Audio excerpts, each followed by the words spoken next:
Welcome. I'm Stephanie from the Bloom Growth Team, and I'm so glad you're here today for Transform Your Big Dreams into Executable Strategy in just 45 minutes. Today is all about taking your long-term vision, like the really big stuff, and breaking it down into clear, actionable steps that your team can actually execute on a week-by-week basis. This is a working session, not a lecture. By the end of our time together, you'll have built the bones of a strategic framework that connects your 5-year vision all the way down to your daily execution with clarity and confidence. So, if your leadership team is feeling stuck between the dream and the doing, you are in the right place. And since this is interactive, I encourage you to follow along and actually work through your own strategic plan live with us. So get your Bloom accounts ready. A quick heads up before we dive in. Use the chat throughout the session. We'd love to hear your thoughts, reactions, and aha moments. If you have any questions, though, drop them in the Q&A box. It is different from the chat. We'll save time at the end to answer as many as we can. All right, so let's get started. Let's meet the coach who's going to walk you through this strategic journey. I am so thrilled to introduce Steve Thompson, our expert facilitator today. Steve is a Bloom Growth Certified Coach, an ICF Professional Certified Coach, and a Board Certified Coach. He's also been an entrepreneur for over 25 years, including running his own successful physical therapy practice for 22 years before selling it in 2021 for a significant multiple. So for the last 9 years, he's coached leadership teams and entrepreneurs to grow, scale, and sometimes even exit their businesses for the next big thing. What makes Steve especially valuable in a session like this, though, is how focused he is on connecting vision to action. He helps teams get radically clear on where they're going and then build practical strategies to get there. Speaking of which, we'd love to get a quick read on where your team stands. You should see a poll popping up in just one moment. So, how clear is your company on your 5 or 10-year vision? So be honest, there's no judgment here. This will help Steve get a sense of where to focus today. So go ahead, answer that now, and then we'll jump into the agenda next. I'll give about 10 more seconds. It's fun to see which ones are the leaders. It looks like there's a clear leader here. Okay, so leadership knows it, but our teams are fuzzy. We've heard that one before, for sure. All right, so here's our roadmap for the next 45 minutes. We're going to walk through the full arc of strategic planning from vision all the way to weekly execution. Here's what you can expect. We'll start by imagining your 5-year future reality, and then we'll ground that vision in metrics that actually matter. From there, we'll pull together with closer to a 3 years out and 1 year out, and then this quarter. We'll also show you how to default into the new Bloom experience. It's cleaner, faster, and a more focused way to build strategy inside the platform. And if you need more help after today, we've got your back. We'll show you exactly how to get support. And then we'll wrap it all up with a live Q&A. So drop your questions into the Q&A box as we go. This is all about building strategy you can actually use, not just big ideas, but frameworks that help your team gain traction every single week.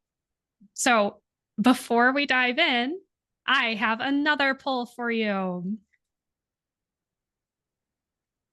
What is your biggest strategic planning challenge? So take a second to respond, or maybe 10. Again, your answers help Steve tailor his guidance today, so we can make this as useful a time as possible for your team.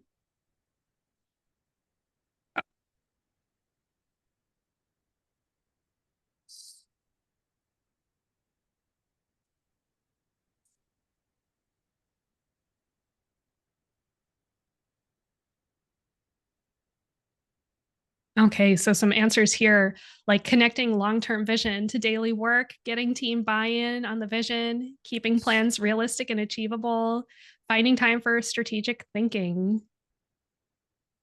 Okay, so just a quick note on how to stay engaged. Use the chat to share ideas, reactions, or connect with each other, and we'll be watching the whole time. But if you have a question, just make sure to use the Q&A box, not the chat. That way we can easily track it, make sure it gets answered. We save time at the end just for that, so don't hold back. All right, ready to roll up your sleeves and actually start building your strategy? I am going to stop sharing my screen now and pass it over to Steve. Take it away, Steve. Thank you very much, Stephanie. I really appreciate it. Yeah. I'm so excited to be here with everybody, and I love the interaction. And just if you're wondering, because I've been through these kind of webinars before, and like that first poll, sometimes you kind of feel a little bit funny, like, oh, I don't really have a vision. But you know what? Entrepreneurs are at every single stage that I've ever worked with. So you know what? You're in the right place right now because you're learning how to go from action, or one, how to create your vision to how to make it actually actionable. So that's what I want to help you with today. I want to make sure that if you have something in the Bloom software, some of you may be at different phases where you might have it in the software, some may not. And so we'll talk through how to actually create this and then actually make it happen. So this is the fun part for me. Um, I always like to kind of like frame what we're doing here in a way that can kind of make sense. So I'm out in California. And I think of this process of the 5 year future reality, your 3 year vision, your 1 year annual goals, and your quarterly priorities are a lot like planning a trip. So let's say, for example, I'm in California and my big vision is I want to go to the East Coast. Now, I could go a lot of different places. I can go Florida, Washington, D.C., New York. But if I'm more specific and more measurable to what that plan is, then I can start to figure out which highway I'm going to take. And that's really what that first part is. That's your 5 year vision, is you need to know where you're going. And the next part, which is your 3 year vision, is really about creating the excitement around the trip. So let's say you're going to pile into the car with your kids. If you don't tell them where you're going, guess what you're going to get probably within the first hour? Are we there yet? Are we there yet? Are we there yet? But if you can enlist them in the planning of it, you can enlist them in the reality of it, they'll start to get excited. Okay. The 1 year goals are about, hey, what are the things that we're going to see in the first, second, or third day? It's kind of to keep them engaged in the short term. And then your quarterly priorities are all about, hey, let's look at the next turn. Let's look at the first, half of this trip. So it's really about planning your trip. So hopefully that analogy makes a little bit of sense for where we're going. So if you're ready to jump in and you have your Bloom software open, this is awesome. Okay. So let's talk about the first thing, which is your 5 year future reality. You know, um, I think a lot of people used to have 10 year realities, but I think the way that our world is changing and business is changing, that's almost too far away. Because if you think back, if we're talking about 5 year future reality, if you think back 5 years ago today, where were you? Did you think that you were going to be at this point? Maybe you were, maybe you didn't. Maybe you had a plan and maybe you executed, maybe you found it. So the whole thing is like we need to make this as tangible as possible. So what makes a really good 5 year future reality? So if you have it in your software, take a look at this and sort of kind of analyze your 5 year future reality as I go through some of these criteria that I like to share with people. If you don't, take notes on this. Maybe have a notepad done, things that you want to put together as you develop this. So really, your 5 year future reality is kind of like what we call the North Star of your company. It's where you're going, it's your direction. Some people call it the compass, some people call it the shining star that we're going to hit. It's whatever you want to call it that makes it real. It's going to drive you to your future. Now, because 5 years is a ways away, it's going to be a little bit broader, but it's got to be something that's meaningful to you, your leadership team, and your staff, because you're going to share this at some point. And to enroll people in the future, it needs to be something that engages them. So it's got to be meaningful. It's got to come from the heart. A lot of times I see entrepreneurs create 5 year future realities that are just metrics, and there's not a lot of meaning behind it. It's almost like every time you create something, you want to have a why behind it. Why are we going here? What's the purpose? What will this satisfy? Um, I'd always like to challenge leadership teams to think like this 5 year future reality is supposed to be a bigger, better version of you, of your company, of all your staff. So think big, challenge yourself to get to like 10xing yourself and or 10xing the business, whatever is realistic for you. I always challenge people, if you look at if you've got one, look at it and say, does this future reality excite me? Does it make me nervous? Does it make my palms sweat? If it does, that's the right one because it's got to excite you, got to get you up in the morning and motivate you. It's really advisable that it's specific and measurable. So putting something that's sort of vague, like we want to grow. Eh, that's not gonna that can be exciting for some. It doesn't really tell anybody really what you're trying to do. So, we want to grow to, you know, 3 times our revenue. We want to increase profits to X amount. That's where it really becomes exciting and measurable because once you get to it, you want to know that you've arrived. So going back to my analogy of taking a trip, if I say I just want to go to the East Coast, I could end up in a lot of different places. If I say I'm going to go to Washington, D.C., I'm going to go to the mall, I'm going to go to the Capitol building, all that, then it gets very specific and you can get behind it. And you'll know that you've arrived at that point. So that's the important piece. All right, so now we've talked about what it is and some of the criteria for it. How do you get there? And so if you've got it in your software already, I would just say take notes and just really use that criteria and say, does this really speak to me? If it does, fantastic, you're right on track. If there's some things that you can tweak on it, great. If you don't have it yet, all right, let's roll up our sleeves. And here's what I advise you guys to do, or here's a suggestion of what you can do. It was with your leadership team is, first of all, get out of your office, go somewhere that's offsite so you don't have any distractions when you're trying to create this because if you have people that are coming knocking on the door, you're just not going to be able to focus on the future. So try to get away. And each leadership team member, however many you have, I always say, you have each person individually come up with 3 to 5 statements of what they see as the 5-year future reality of the company. Take 5 minutes or so and start jotting down ideas for what those are. Then, if you have a good facilitator or a good integrator, have somebody up on the board and then go through one by one with the leadership team and have them share their best idea and you write them up on the board. So you're going to get 10, 15 different ideas of what your 5-year future reality is. And it's not just necessarily up here, it's now going to be on paper. So after this exercise, you're going to have 10, 15 or so different ideas. Look for commonalities. Look what really resonates for you. Pull out key pieces of that 5-year future reality that now you can craft into one statement. Okay. When you craft that one statement, think about now, start to craft it in the way, and you may need to kind of refine this and look at it in terms of what would excite us every single day so we show up. What would excite our team? So they would start to want to help and contribute. So initially, what you might come up with is profit goals, revenue goals, those kind of things. But maybe let's start flavoring this towards what would get the team to be able to step up and say, hey, I want to help. So that's basically how we approach doing the 5-year vision. And through that process, you're going to come up with a powerful statement that's going to be able to excite you guys that you can all agree on. Because from this point, like Stephen Covey says, begin with the end in mind. You're now creating the end point, which is 5 years from now.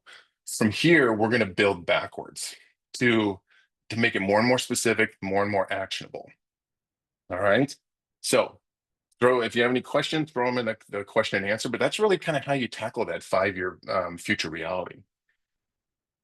Next is the 3-year vision. Now, this one's kind of fun because this is sort of like a giant step from this point here today towards that 5-year, almost like the halfway point. So where do you want to be 3 years from now? That it's the halfway point on this journey. So, again, going back to my road trip, halfway for me would be, let's say, Midwest, Chicago. I could stop by and visit some of you guys who are in the Midwest here, who put your names up there. So here's the practical steps is that when you start to craft this, have your 5-year vision up and so you can see it. Hopefully then you've created some metrics that you can help you identify that, is it specific enough? What are the things that we want to achieve So then you can start to create something that's maybe half the way there. That will get you towards your 3-year vision. There's a couple different ways you can approach this too, is that your 3-year vision, I want you guys to kind of think about this, is not so much, again, as we're trying to take this big wide vision and narrow it down to here. In this middle part, this is where the 3-year vision becomes really important, because this is what you're going to use to enroll people in your future. It can be your thing that you interview and share and get people, future employees, as you grow, you get them excited about where we're going. You can look at the details of your 3-year vision from a couple different viewpoints. You can look at it as employee focused, like what will we be able to accomplish if we grow and we achieve what we're going to do? What will be exciting to our team? What, maybe that's more benefits. Maybe that's growth and leadership development within. Maybe it's, professionally adding new programs, or whatever it is that that your staff would go, wow, I really want to be here. This is what's going to build your employee retention. If you have an exciting 3-year vision and they're involved in it and they're engaged in it, awesome. Then they're going to be really want to move the company forward. So you can look at it from an employee point of view. You can also look at it from the 5-year vision point of view. So the specifics of, let's say you want to, if I share my screen here for a second, kind of forgot to do that. So where you find all this in the software, I'm going to take a little pause to go back, is here's my entry screen when I come in and I go to the plan. There we go. So here is the 5-year future reality of this company, is to make 70 million with a 30% net profit, which probably to the leadership team, this looks exciting, but to the rest of the staff, does it make sense? So you might want to craft the statement to be a little bit more broad. Like, what was it Steve Jobs said? Is that his vision, future reality of the iPod is to have 1,000 songs in your pocket, and that gets people excited about something, right? But if we go over here in the 3-year vision, and you can edit it right in the software by up here, clicking at the top, the edit mode. So you set your future date of 3 years from now. So let's say it's, the end of the year 2028. These are more some metrics, but what does it look like? This is what you're crafting right here. What is this 3-year vision? Is that, these are the 5-year vision components of it. Like we want 80 new semi trucks. We want 100 small trucks. We want a new facility on the West Coast. But then down here is where you're looking at more from the staff point of view, is everyone is mentally and physically healthy. This is a great place we have a great place to work certification, and so see if you can think about, like, what is it that if I'm sitting in an interview next week that I can craft and I can sell somebody on where we're going, that's going to get them excited. Plus, this is about getting your team that's currently here excited about doing this. So hopefully that helps. So the exercise to do is very similar to the first one, but instead of kind of going round robin and just giving the best, is what I would do is take 5 or 10 minutes, have each leadership team member write down maybe 3 to 5 of the 5-year vision, 5-year future reality focused things that you might create, and 3 to 5 employee based. And then go around the room and each person shares their best 5 and put them up on a board. So here, after that, let's say you've got 6 people, you're going to have 30 different items that you can now start to choose and say which ones most excite us. So that's really where you're filling in what does it look like, and to make your 3-year vision really exciting. All right, how are we doing on time? We're doing good, Stephanie? Awesome. And hopefully this is starting to make sense for you guys. All right, next, now we're going to take this trip from the 5-year future reality. We're going to narrow it down to the 3-year vision. So we've got this. And from here, you can create your metrics. And I think last week, Aaron covered metrics is, so if our goal is 70 million in our 5-year, halfway there, 20 million might be. That might be a little bit of an underestimate, but it may be based upon some of the staff here. So think about metrics that you can add in there to know that you're going to achieve this. That might be your halfway point. So it may vary. You might project growth more in years 4 and 5. So that's why, this one, the revenue is 20 million. And over here in the 5-year, it's 70 million. Now from here, we're going to narrow it down a little bit more. And so to do that, what we're going to do is we're going to go over here to the short-term focus, and we're going to go in here to the 1-year plan. This is where, it's funny when I work with entrepreneurs, what happens is when it starts to get closer and closer and closer to where you are today, people want to get more and more like KPI and metric driven. KPIs are great, but really what this is, these are annual goals. These are the programs or the activities or the steps you're going to take that are going to help you achieve that 3-year vision and that 5-year future reality. So, like for example, if you look at some of these priorities for the year, is in order for them to grow, they need to do sales training process, get their sales training processes documented and in execution. They may need to create a data and analytics team. They all the data are going to be based, all the decisions are going to be based on the big data. And we want to make 2 new relationships. So these are the programs or activities that are going to take you to the next level. This is where you're going to start to really see the reality hit. So in this case, this might be a little bit of a push of 12/31/25 if you're doing it today. So you may want to set it out 1 year from now. But if you think about the 3-year is like, okay, now take a third of that, and now you're going to be able to start setting some of your KPIs. So really where we are with this annual, the annual goals is again about trying to be more and more specific, more and more strategic. And I think that word's really important to remember for you as your leadership team is that you need to be strategic. You need to have your head up and looking ahead, not tactical so much like what are the specific things we're going to do in terms of metrics and just solely make it about metrics. This is about doing. This is about the things that are going to help you accomplish, that are going to set you up. I've heard it say like, what are you going to do today that's going to help you achieve tomorrow? These are more actionable programs that you're going to create, right?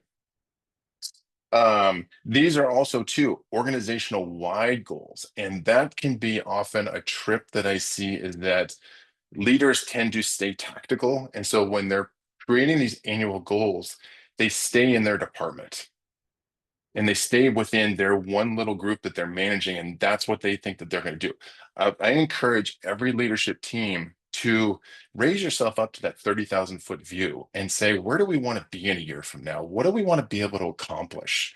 And what does the company want to accomplish? Let's put the company first, because the next 2 steps that we're going to get into is where we start to get very, very specific with how to turn this into an actionable thing that happens every week.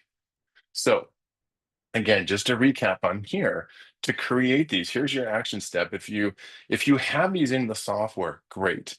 Take a look at them and just ask yourself the question, is this a program? Is this an action? Is this something that will help us move forward and get to our goals? If not, if it's more of a metric, tweak it a little bit. Say, what will we do to actually achieve that metric and make it more of a plan or an actionable step that you can take and start to build on for each phase of this growth. And again, think about your staff too. What is it that will get them excited for? So your vision is really about in creating and enrolling a future that everybody wants to be here, right? All right, so you're now sitting in this 1-year plan situation, and what again, take 5, 10, maybe 15 minutes for the leadership team to say, what are the things that we need to do? Have each person jot down 5 to 10 ideas. Then go around to the room with each leadership team member and say, give me your best 3 or give me your best 5. So, and then put them up on the board. Once you have them up on the board, you'll have, probably 10, 15, 30 ideas. Who knows? Depends on the size of your leadership team. Ideally, what we want is maybe 3 to 5. So we're going to have to narrow them down. So you then start a voting process. Is maybe each person on the leadership team votes for, I think number 1, 5, and 7 are the best ones. And then go around and have a vote. And you'll start to see where the unification around the goals begin to happen, where everybody starts to, the ones with the most votes tend to be what everybody's agreeing upon. So you're going to get the most excited about that. So that's how I would take that into the actionable steps for this. Um, okay.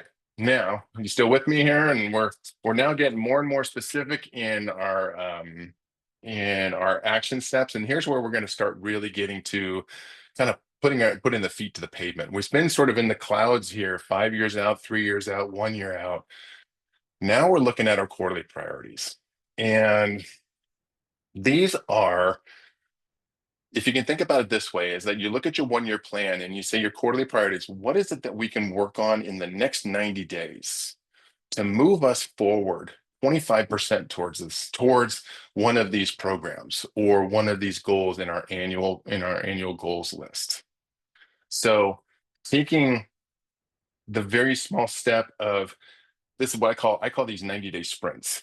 That's just my terminology, because I couldn't focus on when I ran my business more than 6 months. So I had to make it much smaller. I had to make it 90 days. And I had to even from there break it down. And we'll talk about how you can do that.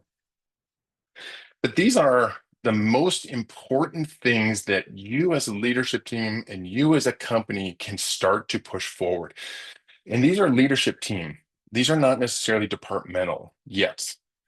These are leadership team strategies that you want to put into action, achieve these goals to move you 25% ahead towards your 1 year plan. Okay. And again, they have to be exciting. They have to be growth opportunities, not just metrics. Metrics, we can achieve a metric, but the metrics are just numbers, right? There has to be a meaning behind it. There has to be a process, a plan, a program, something that's going to get us there. We need to know the how, right? Um, so when you're ready to do this quarterly priority process, I would actually make sure that you flip back and forth between the 5 year future reality, 3 year vision, and short-term focus, because even with the 3 year vision, there may be something that you need to get started with now to help you achieve and get you on track for those. What you'll notice in the software is you'll see some initials, and this is where someone is assigned to that quarterly priority. Hold on, let me get there. So when you start your process of the quarterly priorities, what I would do is I would actually start with this 1 year plan. Now here in this company, we've got five priorities for the year. Have one person take one priority each or two priorities each. So in this case, Raymond's going to take one.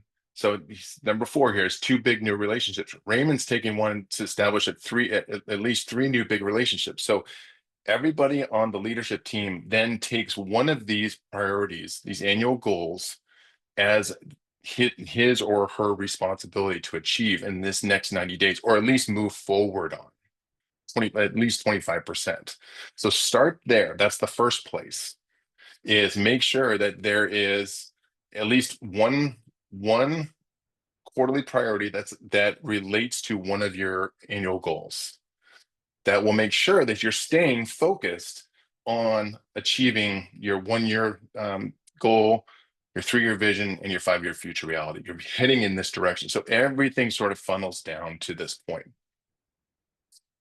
So once you've established that, okay, Raymond's going to take number 4, Thomas is going to take, one of these, Becky's going to take one. Now you can then meet as a group as you're sitting around the table and say, all right, let's start coming up. What are the opportunities that we have, or maybe an obstacle that if we tackled that and we focused on that, and if we completed it and got through it, that would push us towards our annual goal. So take 5 or 10 minutes and look at your 1 year plan, your 3 year vision, your 5 year future reality, and start listing out the things that if you accomplish those activities in this quarter, that would move you 25% more towards your future in the next year. You might come out of this with, let's say you've got a leadership team of five and everybody comes up with five quarterly priorities.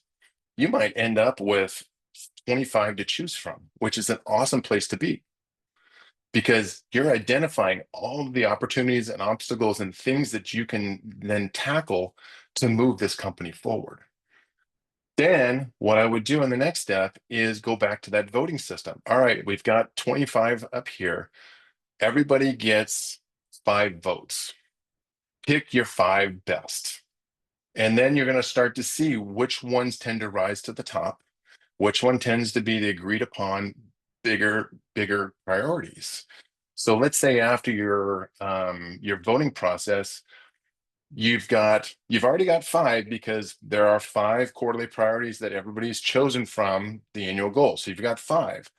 And I recommend to leadership teams, especially depending on the size and your activity level, is choose between each person taking 2 to 3 quarterly priorities each quarter. So you have the ability to potentially have 15, if you have a leadership team of 5, 15 quarterly priorities. Now, all of them may not be company based. So figure out which ones of these priorities will help move the company forward. If they're not moving the company forward, what we're going to get into next is creating a departmental. So if someone is in charge of a department, maybe that quarterly priority is now a department quarterly priority that can be helped by the rest of the team. So now you're taking this big vision and you're sharing the plan down to more and more specific things. Now you're going to start bringing your teams in to this. So these quarterly priorities can be company based or they can be departmental based. The company ones need to be the highest level, ones that you can achieve. Again, I suggest probably 5 to 10 quarterly priorities that are company based and maybe 2 or 3 that are departmental based. So hopefully that helps to kind of narrow it down that if you have a leadership team of 5, you're not tackling 30 different initiatives because most likely you won't get them done. Let's get really specific on the most important things that will move this company forward.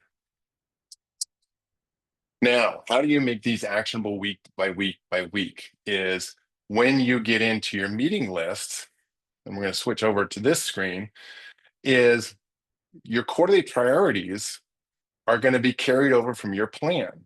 And where you see this little icon is from this button. So as you create your quarterly priorities in the software, you're going to click and say add it to the plan. So wherever you see this little icon, that means that is a company-based quarterly priority. So Angela has a company-based one, and these are either hers or her department's. So you can fill them in here and you can look at them this way. How do you make them actionable week by week? That comes down to the O&O list. Is your opportunities and obstacles when you start to work on these every week, you're going to bring up your obstacles and opportunities that are related to your quarterly priorities. So there's going to be an actionable step or a to-do that relates specifically to the quarterly priorities that you've established. I always try to kind of tell teams, like, think about it as a quarter is 13 weeks. If you have a quarterly priority, what is it that you could move 10% per week to achieve that quarterly priority? So is this O&O or this to do something that will move you forward 10%? So 10% times 10 weeks, you have 13 weeks in a quarter. That gives you a chance to have a vacation, to miss a meeting or whatever, and it gives you a little bit of a cushion to be able to achieve it. But think in terms of your O&Os or your to-dos are things that are going to move you forward at least 10% towards your quarterly priorities. So hopefully that makes sense. The other thing that you can do, which is really nice in the software, is if you see down here, is you can create milestones. So sometimes what I've seen with leadership teams is that they'll create a quarterly priority, but it'll just sit there until the very last week, and then they scramble to try to get it done. A milestone can be something that is a short-term goal. It's a 10, like maybe you have 10 milestones that you set up as the 10% per week. So and if we take Angela's update of new training process. So it might be the first 10% is the first steps, first three steps.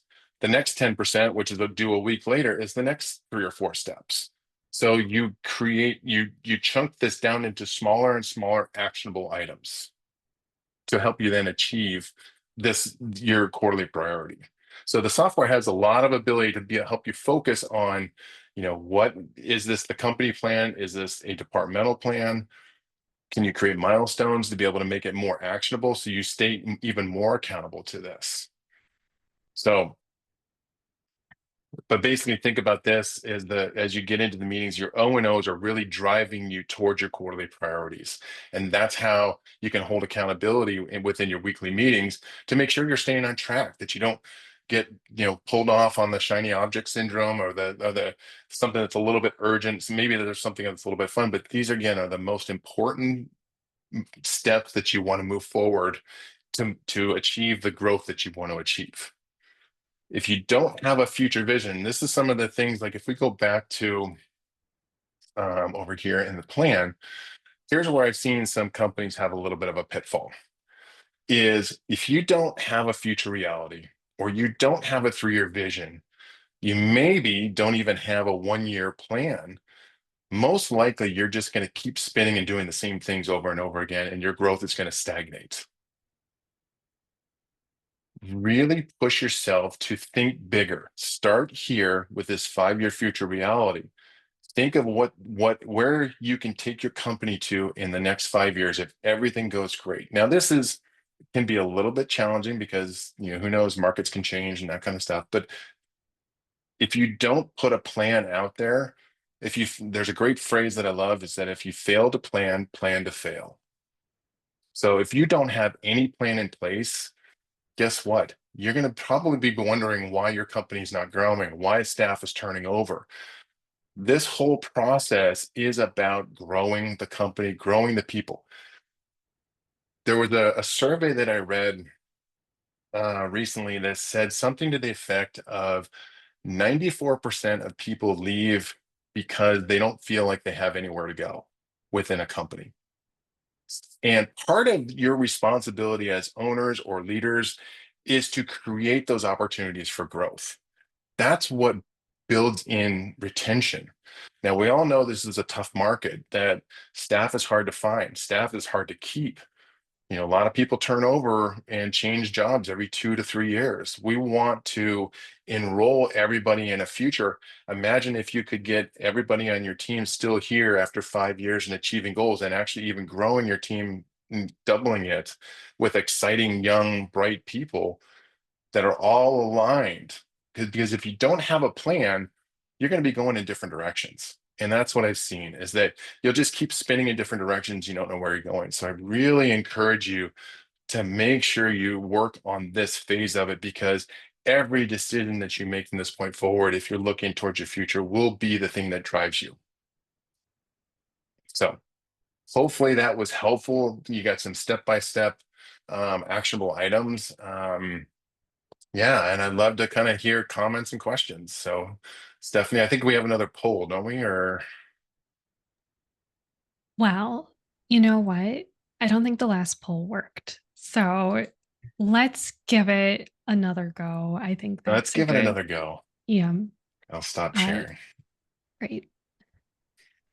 And before I start that poll, just some feedback from me personally. I really like the 5-year plan versus 10-year. Because, like you said, it's become an economy where people used to work in decades, and now it's like 2 or 3 years and job turns over.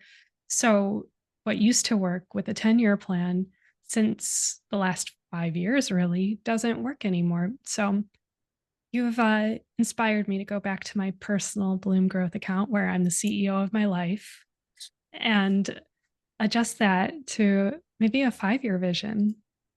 Okay. I So, love that you said that, because this is a process we talked about doing for our businesses, right? We can do this for ourselves.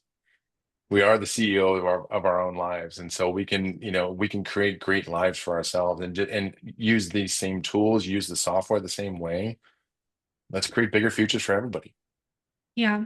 Well, if anybody wants info later, just hit me up because I have a leveling up, stressing down meeting using my Aura ring for measurables and making a better life.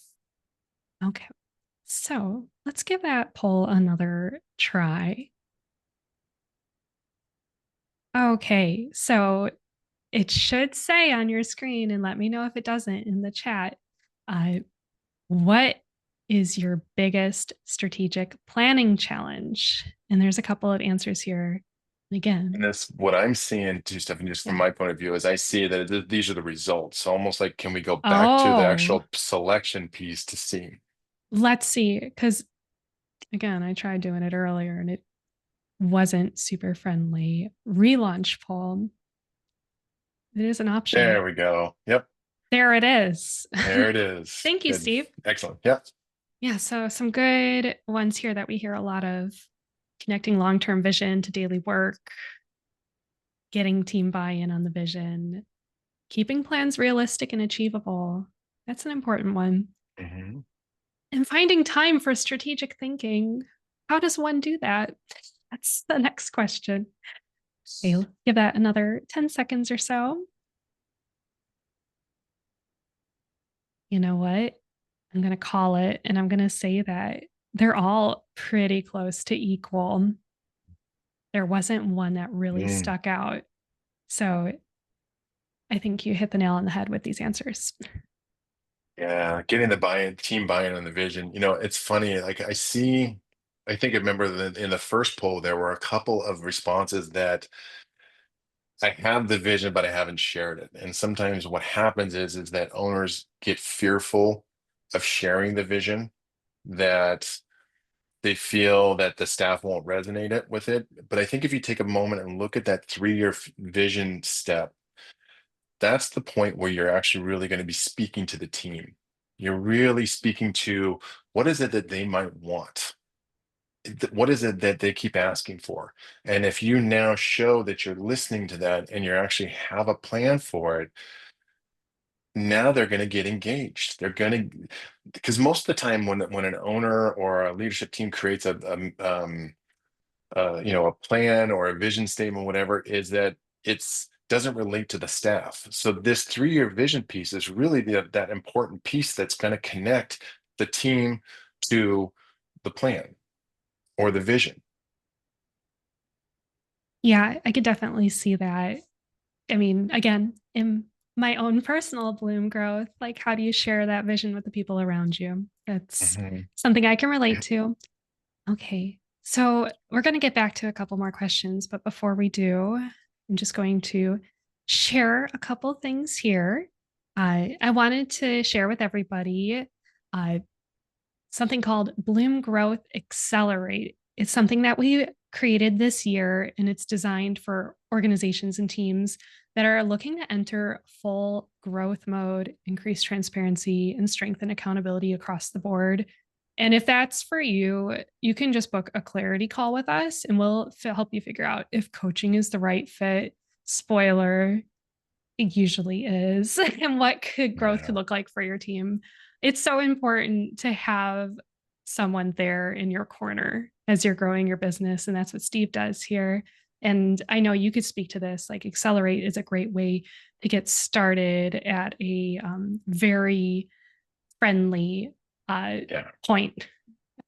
Yeah. I mean, I'd love to kind of expand on this because I think this sort of answers the question, like what's next for us? What do we need? And so the way that I would kind of say, of the 3 different choices that you have, and all of them are amazing and they will help you move you forward, is if you're on the software and you're using it, running your weekly meetings, and you've got, the plan figured out, the meeting accelerator is a great first step to have a coach come in, sit in on your meeting, kind of in the background, take notes on ways that you can improve this meeting, things you're doing well and things you can improve. And it just helps you become more efficient. So when I've worked with clients on this, after working with them, their meetings kind of increased in effectiveness probably tenfold, is what they told me. Is because They weren't sure what some things meant. They weren't sure if they were focusing on the right thing. And getting that feedback from the coach can really help make your actionable items and your weekly events even more effective.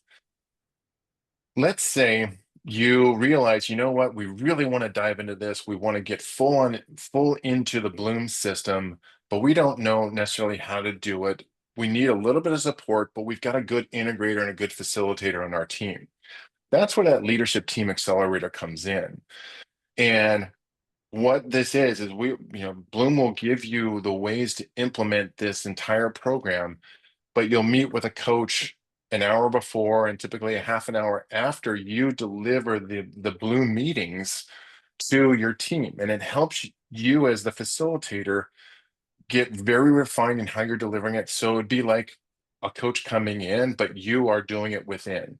And it's a really valuable program. And it's for us very self-directed and self-motivated team. This is a great choice.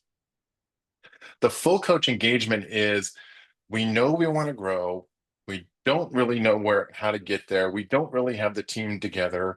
This is where having a coach come in and helping you implement this and asking you questions and challenging your thinking and holding the accountability in these meetings to really help you grow. I've done all three of these, and all three of these are valuable to teams at different levels. So kind of ask yourself, it's like, what do we need right now? Do we need more help with our weekly meetings to be more effective? Do we need help getting an operating system in to our work world?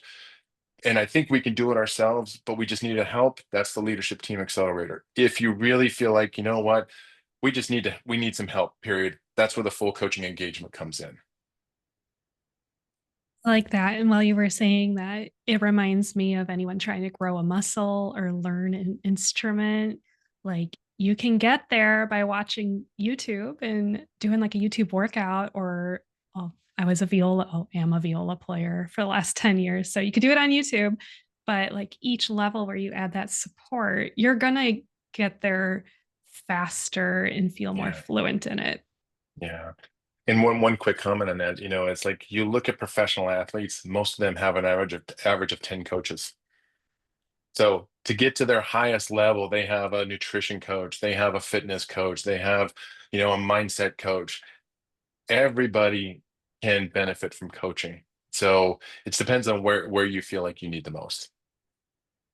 Yes, definitely. 10. I didn't know it was that many. Yeah. I wonder how many Jason Momoa has. Okay. Probably So quite a few. before we wrap up, we've heard from a few of you that your accounts keep bouncing back to the older version of Bloom. So this slide right here will fix that. Take a screenshot of it if you need it. What you need to do is just log out and log back in again. It's like the old turn it off and on again method. You could delete any old bookmarks because that might be going to the old one. And then you can go to the new site, which is here on number 3 or number 2, I should say. And once you're in the new version, go ahead and bookmark that one for next time. And then if you ever need help using Bloom, here is exactly where to go. The resource center in the bottom left corner, and you click on knowledge base. It's listed first because it's where you can find quick step-by-step articles to solve most of your questions fast. And there's videos in there as well, but you can also find how to contact us and how to schedule training sessions. That's all included with your account. Okay. So we've covered a lot of ground today, and we're going to open it up for Q&A. And if you haven't already, go ahead and drop your questions into the Q&A box, not the chat, the Q&A box, and you'll find that at the bottom of your Zoom screen. That helps us keep things organized and make sure we don't miss anything. And we'll answer as many questions as we can in the time we've got left. And if we don't get to yours, don't worry, we'll follow up after the session with answers. So we'll take a look at what's come in. And I also have a few here as well that I've been writing down. So as those come in, let me ask you my questions. Okay. So, Steve, how do you know, like really know, which is a department goal and which is a leadership Mm, goal? Wait for it. So if the department goal ideas are feeding off of your leadership team's plan, wouldn't they all be company goals? Because they all move the company forward. And what would be an example of a purely department based goal? So the first question was, how do you Mhm. know which is which? Great question.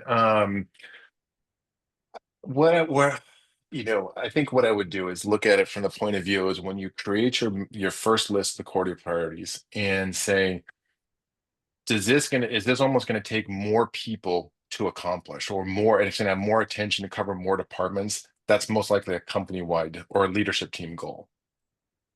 The departmental ones tend to be more specific. So, like I said, I was a physical therapist, right? So, and I owned a physical therapy company. So, to use the example would be company-wide goal would be, hey, we need to, increase revenue to 2 million, 5 million a year, whatever that goal is. A departmental goal can be a small step that, let's say, the physical therapist can actually take on as a goal. Like, we need to maximize our billing. We need to get X number of patients in each per week.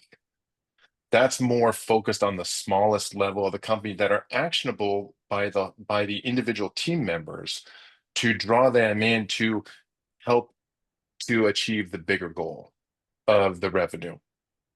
Does that make, hopefully that clarified it. It's like, think about it as like, if it's a small enough bit of action, it's probably more of a departmental goal. If it's a big broad that's going to involve multiple departments working together, it's probably a leadership team goal.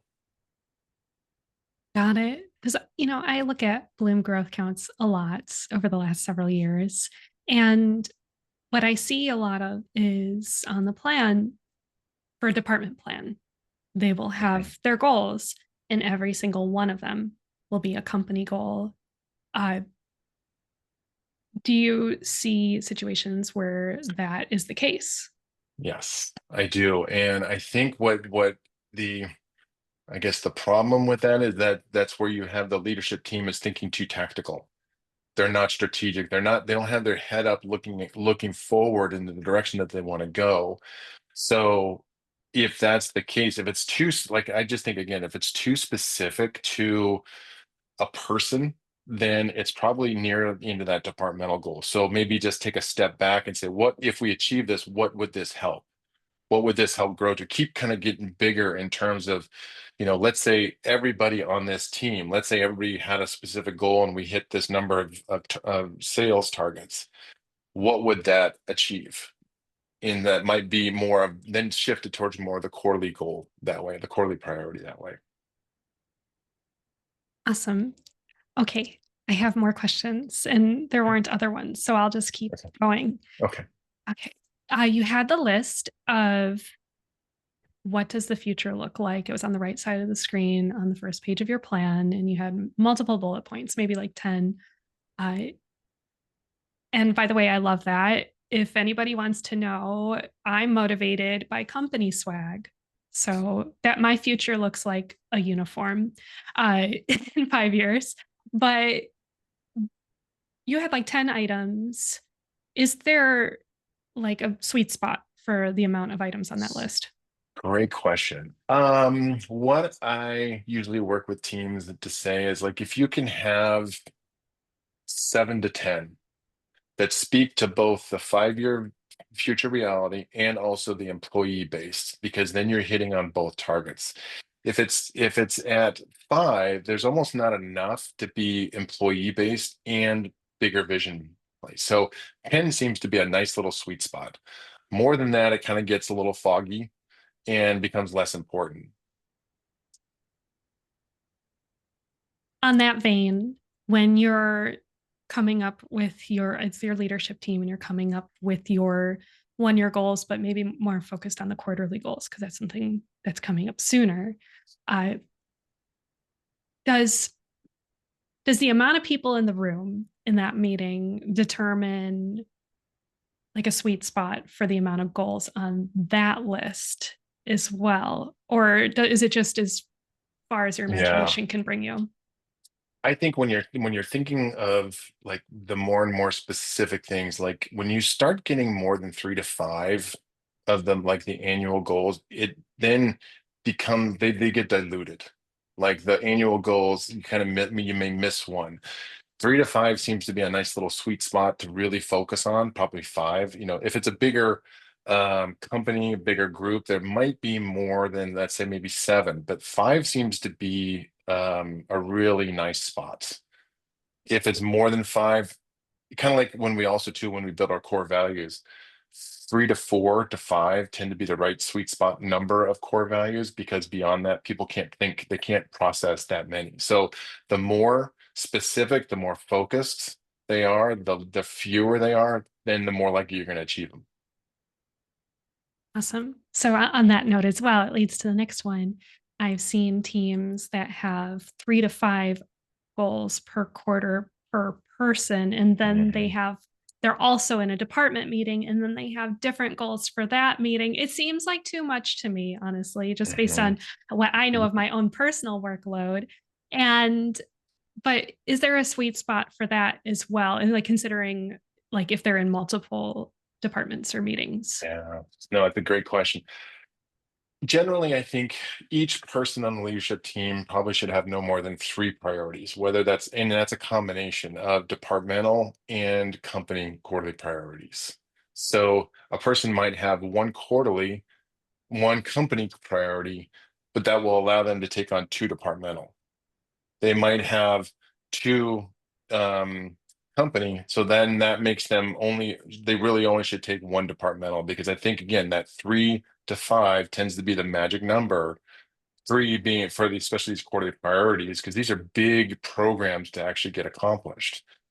If you tend to do add too many, you tend to get less done. So if you think about it, like if you had 3 and you had to divide up your energy, you're getting at least 33% of your energy going to each one.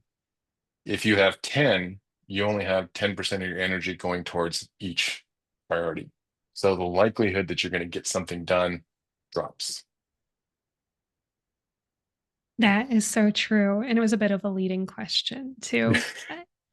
I saw a quote on the internet, so it must be true, that 100 years ago, the vocabulary word priorities did not exist Nope. because what is a priority? It's the most important thing, not things. So I like Yeah. that, just really scaling it down. Okay. So uh, that will wrap up the questions. Thank you for answering all of those. I get those Hmm. a lot when I meet with different clients. So I'm sure that will help everybody here too. Good. So we are almost out of time. And I want to thank you so much for spending this hour with us. We hope you're walking away with clarity and a real strategy you can start using right away. I know I am. So, one last ask before you go. When this session ends, a quick 3 question anonymous survey will pop into your browser. It means a lot to us and it helps us keep improving. So, please fill that out. And again, big thanks to Steve, whichever side of the screen you're on to me. And thank you to all of you. And oh, someone raised their hand. I'm going to pause and take that. Uh, maybe, oh, I don't know how to do that. So if you raised your hand, please put something in the chat or the question and answer, and I'll answer your question. I'll make sure to. So that's a feature in Zoom I have to learn. So again, Uh, let's see. Oh, it was an Yeah. applause. Okay. Thank you. Thank you. So, thank you, Steve, and thank you to all of you. And take care and keep growing with Bloom. Yeah. Good luck, everybody. Create your plan and go execute. Awesome. I will. Bye. Okay. Bye bye.